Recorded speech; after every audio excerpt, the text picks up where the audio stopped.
Hey team, this is a quick tutorial on how to figure out rhyme scheme. Rhyme scheme can be really challenging. If you have an awesome ear for rhyming, it would be pretty simple for you. If you're like me and rhyming's a little difficult, you need to practice. So I want to give you some tips for success on how I've learned to figure out the rhyme scheme. So the first thing I want to encourage you to do is to listen to the sound at the last word of each line.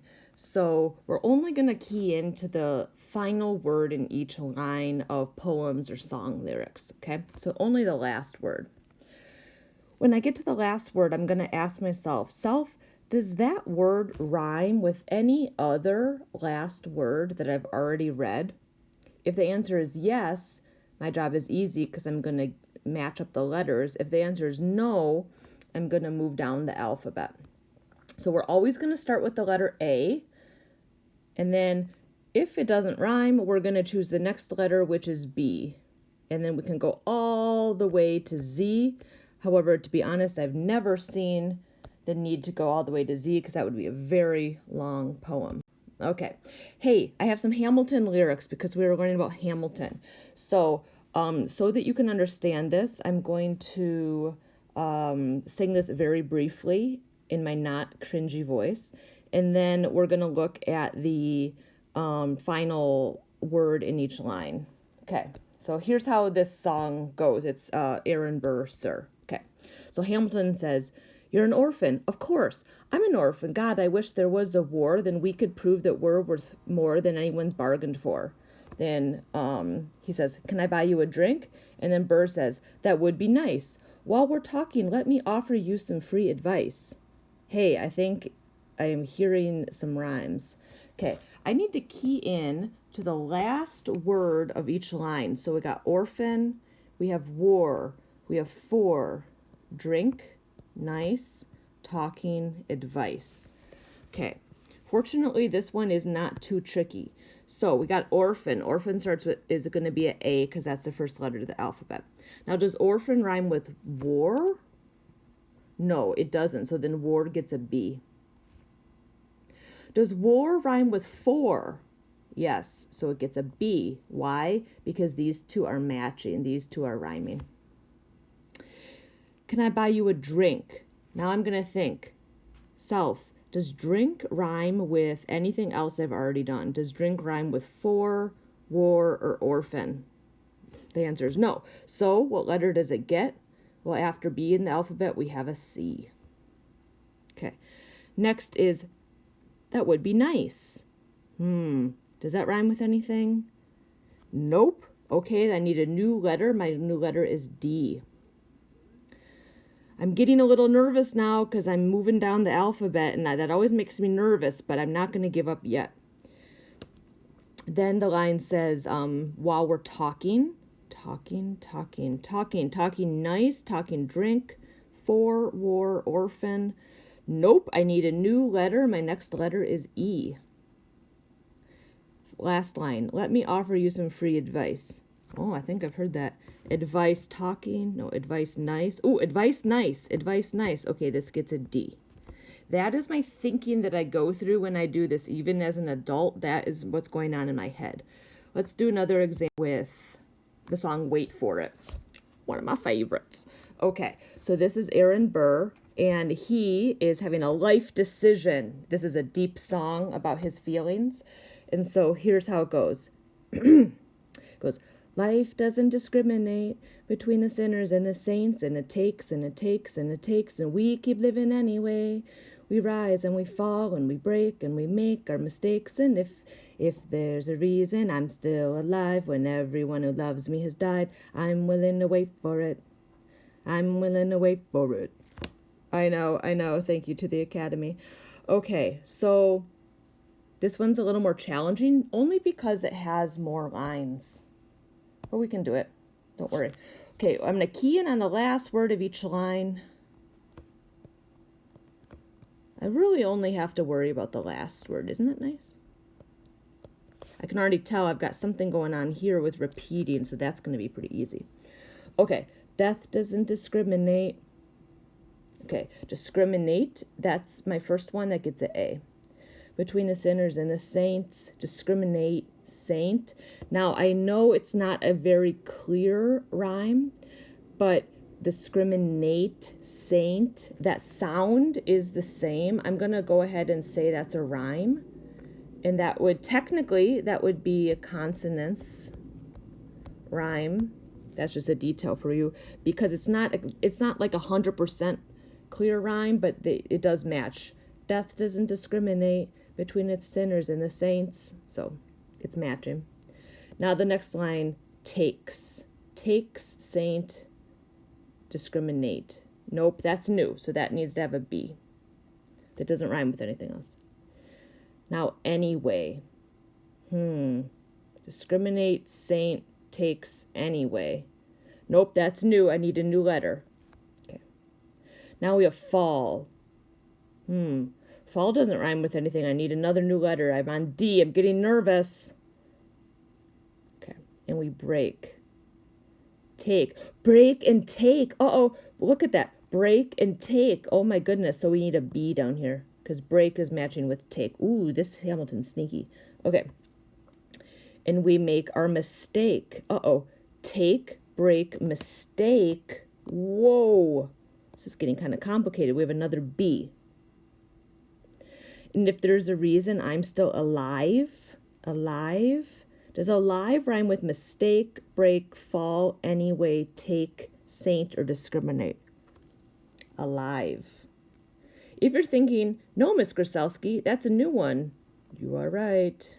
Get an E for that one, because the last letter I left off on was a D. Now I'm on E. Next line. When everyone who loves me has died. Alive? Died? Okay, I'm going to say that those are, again, alive, died. I've got that long I in here. The died, alive. So those, it's not a clear rhyme. However, it is matching. Okay, and so that would be the assonance. And why am I saying assonance? Is because only that vowel of "ide" is, that long I, is what is making the rhyme or the similarity. So I'd label those both as E and E.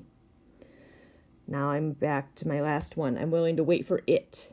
It. I'm on it. Does it rhyme with anything?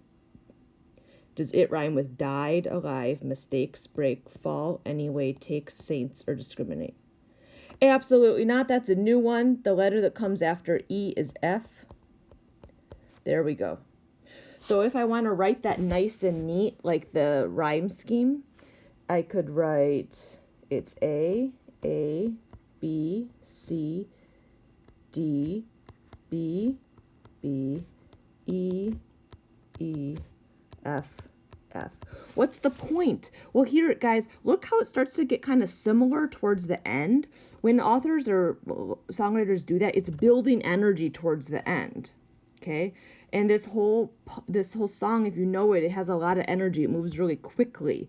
And part of what helps it move quickly is the author, Lin-Manuel Miranda, is starting to do lots of rhymes at the end. So starting here, and we break, listen to this, and we break and we make our mistakes, and if there's a reason I'm still alive when everyone who loves me has died, I'm willing to wait for it. I'm willing to wait for it. It has a lot of energy to it, versus the beginning's kind of more slow. That's the purpose of the rhyme, is it's giving the song more energy. If you got it, you can turn off this video now. If you want one more example, stay with me for It's Quiet Uptown. This is a very slow, sad song in Hamilton. It's right after this person is Hamilton. That's his wife, Eliza. This is Hamilton. This is Eliza. And sadly, so sad, their son has just died, and they are moving to a quiet place. So this part is, here's how it goes. It's sung by Hamilton, the main protagonist in Hamilton. Okay, it says, I spend hours in the garden. I walk alone to the store. And it's quiet uptown. I never liked the quiet before. I take the children to the church on Sunday, a sign of the cross at the door. And I pray that never used to happen before. Oh my goodness. Do you hear all that rhyming? Boy, Lin-Manuel Miranda really is a rhymester. Okay. I spend hours in the garden. That's the first one that gets an A. Garden, store. Uptown before. Sunday, door, pray before. Even in just looking at those final letters, team, I'm already getting a bunch of good ideas. So I spend hours in the garden. I walk alone to the store. Does store rhyme with garden? Absolutely not. So that gets a new letter, B. Uptown. Uptown, store, garden. Nope, uptown is new. That gets a C. Next is before. What does before rhyme with? Before uptown, before store. Ooh, store. It's store. So that gets a B. Okay. See how it, so far I got A, B, C, B. That's a very common rhyme scheme in songs.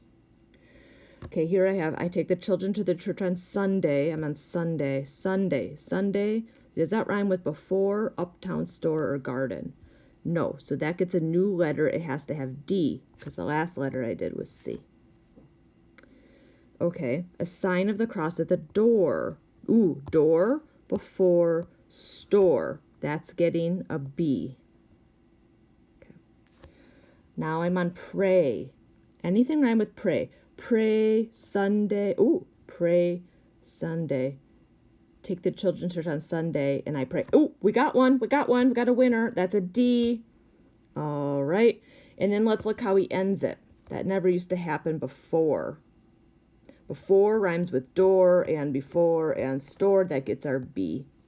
So if I want to write the rhyme scheme all in order, it would be A, B, C, B, D, B, D, B. You might be asking yourself, Self, why am I doing this?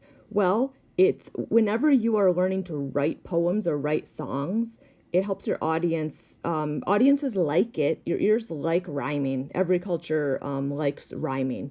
It makes us feel kind of happy inside.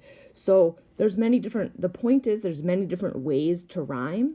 And when we get to writing poetry, we're going to have you play around with some different rhymes. So if you know how to look at someone's poems and rhyme it, then you're going to be a better writer when you need to write your poems or your songs. Trust me. You're just going to have to trust me on this one. And we'll see if that's true after spring break, once we start writing our poems. Okay, thank you. Feel free to rewatch any of this and reach out to me for questions. I'd love to help you figure this stuff out.